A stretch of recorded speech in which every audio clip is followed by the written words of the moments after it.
Warm and cool color landscape. Remember your name and teacher code.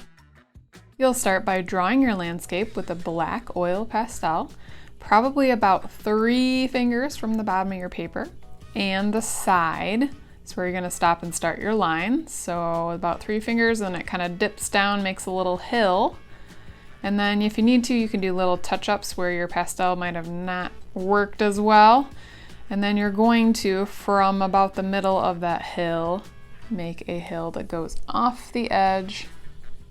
And then you're going to repeat this process back and forth to create kind of some rolling hills. And it's okay if they're larger or smaller spaces. You're gonna go up your page probably about halfway and then stop so you have room to create your mountains and hills.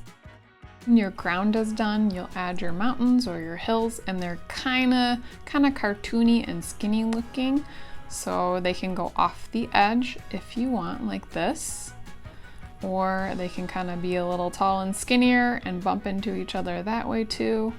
But definitely leave a little room in your sky so that you can create a sun.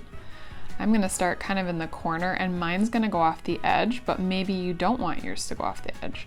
I started with a circle that's about 2 fingers wide, and then I'm going to add repeating circles that go off the edge and stop and start where the lines of my mountains are.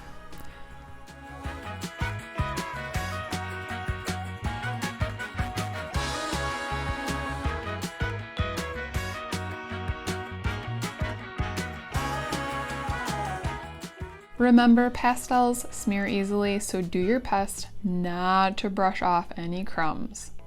And if you need to, you can always just shake it off in the trash real quick.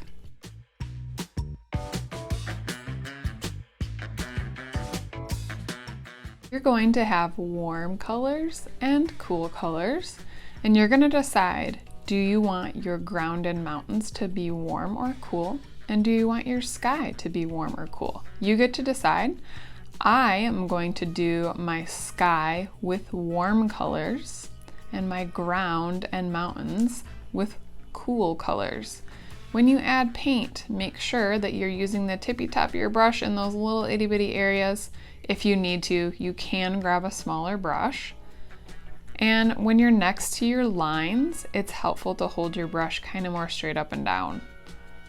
So right there is an example of a smaller brush you could use. Really rinse very well every time you switch colors, so we keep the colors in the egg carton as clean as possible, and then dry off the extra water to keep from watering down our paint.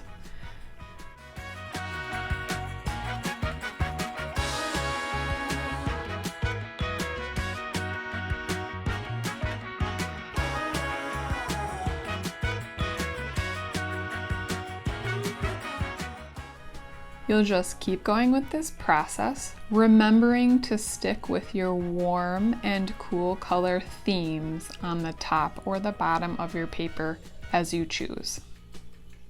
Really take your time when you add that paint so that you're staying inside the lines, and don't forget to rinse and blot your brush.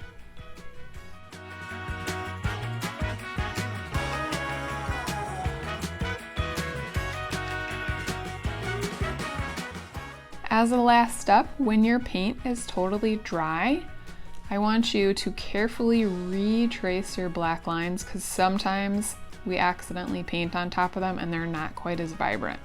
So just carefully go back and retrace all those black lines, and then you're all done.